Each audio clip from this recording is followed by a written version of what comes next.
புதிய ஏற்பாடு. மத்தேயு அதிகாரம் 13.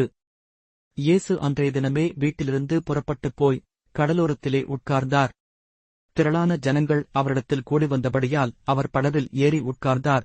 ஜனங்களெல்லாரும் கரையிலே நின்றார்கள். அவர் அநேக விசேஷங்களை உவமைகளாக அவர்களுக்குச் சொன்னார். கேளுங்கள். விதைக்கிறவன் ஒருவன் விதைக்கப் புறப்பட்டான். அவன் விதைக்கையில் சில விதை வழியருகே விழுந்தது. பறவைகள் வந்து அதை பட்சித்துப் போட்டது. சில விதை அதிக மண்ணில்லாத கற்பாறை இடங்களில் விழுந்தது. மண் ஆழமாயிராததினாலே அது சீக்கிரமாய் முளைத்தது. வெயில் ஏறின போதோ தீந்து போய் வேறில்லாமையால் உலர்ந்து போயிற்று. சில விதை முள்ளுள்ள இடங்களில் விழுந்தது. முள் வளர்ந்து அதை நெருக்கிப் போட்டது. சில விதையோ நல்ல நிலத்தில் விழுந்து சிலது 100ஆகவும் சிலது 60ஆகவும் சிலது 30ஆகவும் பலன் தந்தது. கேட்கிறதற்குக் காதுள்ளவன் கேட்கக் கடவன் என்றார். அப்பொழுது சீஷர்கள் அவரிடத்தில் வந்து, ஏன் அவர்களோடே உவமைகளாகப் பேசுகிறீர் என்று கேட்டார்கள். அவர்களுக்கு அவர் பிரதியுத்தரமாக, பரலோகராஜ்யத்தின் இரகசியங்களை அறியும்படி உங்களுக்கு அருளப்பட்டது, அவர்களுக்கோ அருளப்படவில்லை. உள்ளவன் எவனோ அவனுக்குக் கொடுக்கப்படும், பரிபூரணமும் அடைவான். இல்லாதவன் எவனோ அவனிடத்தில் உள்ளதும் எடுத்துக்கொள்ளப்படும். அவர்கள் கண்டும் காணாதவர்களாயும் கேட்டும் கேளாதவர்களாயும் உணர்ந்து கொள்ளாதவர்களாயும் இருக்கிறபடியினால் நான் உவமைகளாக அவர்களோடே பேசுகிறேன். ஏசாயாவின் தீர்க்கதரிசனம் அவர்களிடத்தில் நிறைவேறுகிறது. அதாவது, காதாரக் கேட்டும் உணராதிருப்பீர்கள், கண்ணாரக் கண்டும் அறியாதிருப்பீர்கள். இந்த ஜனங்கள் கண்களினால் காணாமலும் காதுகளினால் கேளாமலும் இருதயத்தினால் உணர்ந்து மனம் திரும்பாமலும் நான் அவர்களை ஆரோக்கியமாக்காமலும் இருக்கும்படியாக அவர்கள் இருதயம் கொழுத்திருக்கிறது, காதால் மந்தமாய் கேட்டு தங்கள் கண்களை மூடிக்கொண்டார்கள் என்பதே. உங்கள் கண்கள் காண்கிறதினாலும் உங்கள் காதுகள் கேட்கிறதினாலும் அவைகள் பாக்கியமுள்ளவைகள். அநேக தீர்க்கதரிசிகளும் நீதிமான்களும் நீங்கள் காண்கிறவைகளைக் காணவும் நீங்கள் கேட்கிறவைகளைக் கேட்கவும் விரும்பியும் காணாமலும் கேளாமலும் போனார்களென்று மெய்யாகவே உங்களுக்குச் சொல்லுகிறேன். ஆகையால் விதைக்கிறவனைப் பற்றிய உவமையைக் கேளுங்கள். ஒருவன் ராஜ்யத்தின் வசனத்தைக் கேட்டும் உணராதிருக்கும்போது பொல்லாங்கன் வந்து அவன் இருதயத்தில் விதைக்கப்பட்டதைப் பறித்துக் கொள்ளுகிறான். அவனே வழியருகே விதைக்கப்பட்டவன். கற்பாறை இடங்களில் விதைக்கப்பட்டவன் வசனத்தைக் கேட்டு உடனே அதைச் சந்தோஷத்தோடு ஏற்றுக்கொள்ளுகிறவன். ஆகிலும் தனக்குள்ளே வேறில்லாதவனாய் கொஞ்ச காலமாத்திரம் நிலைத்திருப்பான். வசனத்து நிமித்தம் உபத்திரவமும் துன்பமும் உண்டானவுடனே இடரடைவான். முள்ளுள்ள இடங்களில் விதைக்கப்பட்டவன் வசனத்தை கேட்கிறவனாயிருந்தும் உலகக் கவலையும் ஐசுவரியத்தின் மயக்கமும் வசனத்தை நெருக்கிப் போடுகிறதினால் அவனும் பலனற்றுப் போவான். நல்ல நிலத்தில் விதைக்கப்பட்டவனோ வசனத்தை கேட்கிறவனும் உணர்கிறவனுமாயிருந்து 100ஆகவும் 60ஆகவும் 30ஆகவும் பலன் தருவான் என்றார். வேறொரு உவமையை அவர்களுக்குச் சொன்னார்.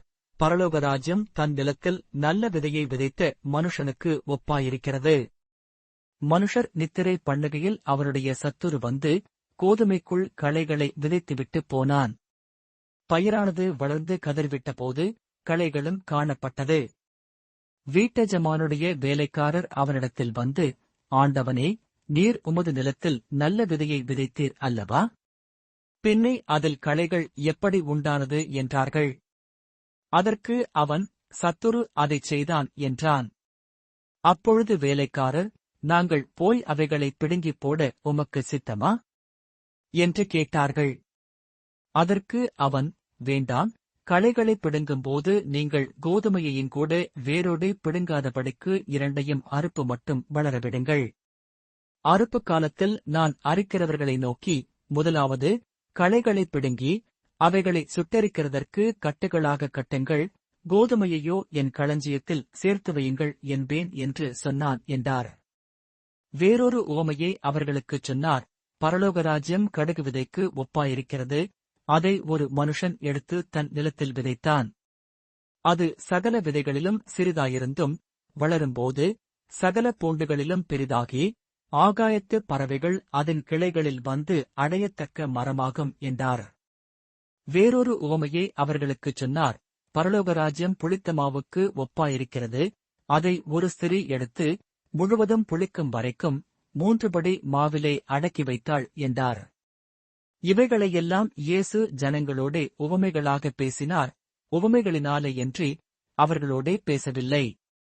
என் வாயை உவமைகளினால் திறப்பேன், உலகத் தோற்றம் முதல் மறைபொருளானவைகளை வெளிப்படுத்துவேன் என்று தீர்க்கதரிசியால் உரைக்கப்பட்டது நிறைவேறும்படி இப்படி நடந்தது. அப்பொழுது இயேசு ஜனங்களை அனுப்பிவிட்டு வீட்டுக்குப் போனார். அவருடைய சீஷர்கள் அவரிடத்தில் வந்து, நிலத்தின் களைகளைப் பற்றிய உவமையை எங்களுக்கு வெளிப்படுத்த வேண்டுமென்று கேட்டார்கள்.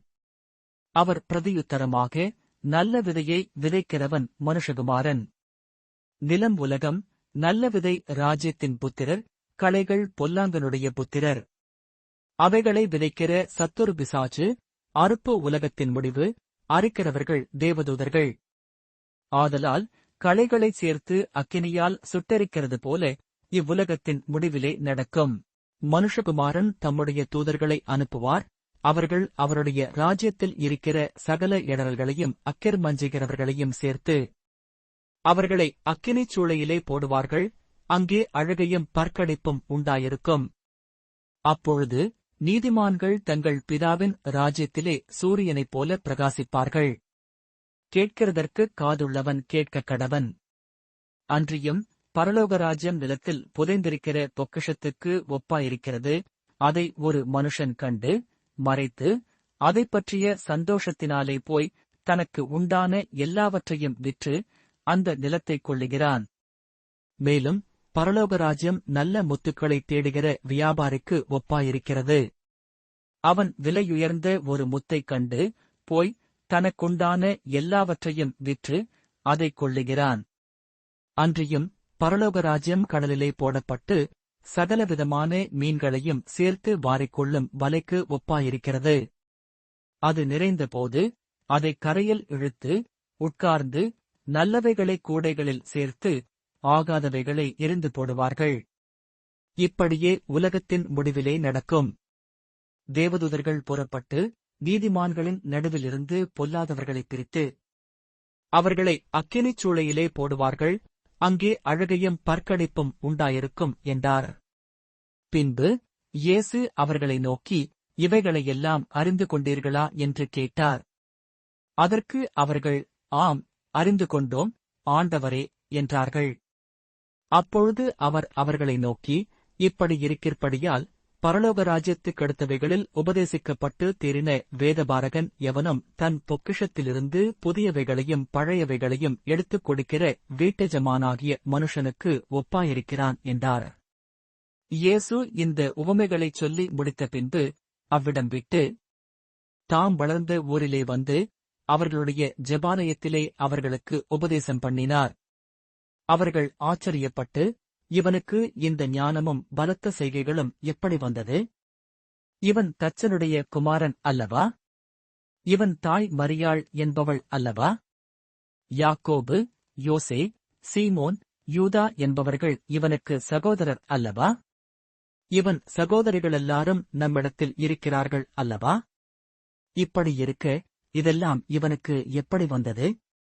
என்று சொல்லி அவரைக் குறித்து இடறலடைந்தார்கள். இயேசு அவர்களை நோக்கி, தீர்க்கதரிசி ஒருவன் தன் ஊரிலும் தன் வீட்டிலுமேயன்றி வேறெங்கும் கனவீனமடையான் என்றார். அவர்களுடைய அவிசுவாசத்தினிமித்தம் அவர் அங்கே அநேக அற்புதங்களைச் செய்யவில்லை.